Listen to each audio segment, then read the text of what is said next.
আমরা আছি না স্যার, আমরা জাসদ সভাপতি ও সাবেক মন্ত্রী হাসানুল হক ইনুকে এজলাসে তোলার সময় টেনশন না করতে বলা কনস্টেবল জামাল ও কনস্টেবল মোহাম্মদ সোলাইমান হোসেনকে ট্রাইব্যুনালের নিরাপত্তার দায়িত্ব থেকে প্রত্যাহার করা হয়েছে।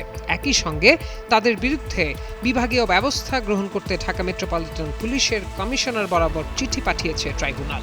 বুধবার আন্তর্জাতিক অপরাধ ট্রাইব্যুনালের ডেপুটি রেজিস্ট্রার মাহমুদুল হাসান স্বাক্ষরিত চিঠিতে ওই দুই কনস্টেবলের বিরুদ্ধে শৃঙ্খলা ভঙ্গের অভিযোগে তদন্তপূর্বক বিভাগীয় ব্যবস্থা গ্রহণের অনুরোধ জানানো হয়। বাংলাদেশের প্রথম 5D AI ইনভার্টার যুক্ত সর্বোচ্চ বিদ্যুৎ সাশ্রয়ী যমুনা এয়ার কন্ডিশনার। চিঠিতে উল্লেখ করা হয় 29 এপ্রিল আন্তর্জাতিক অপরাধ ট্রাইব্যুনালের আসামি হাসানুল হক ইনুকে এজলাস হতে হাজতখানায় আনার পথে ট্রাইব্যুনালে কর্মরত কনস্টেবল জামাল ও কনস্টেবল সোলাইমান বিভিন্ন ধরনের শৃঙ্খলা বহির্ভূত আলাপ আলোচনা করেছেন।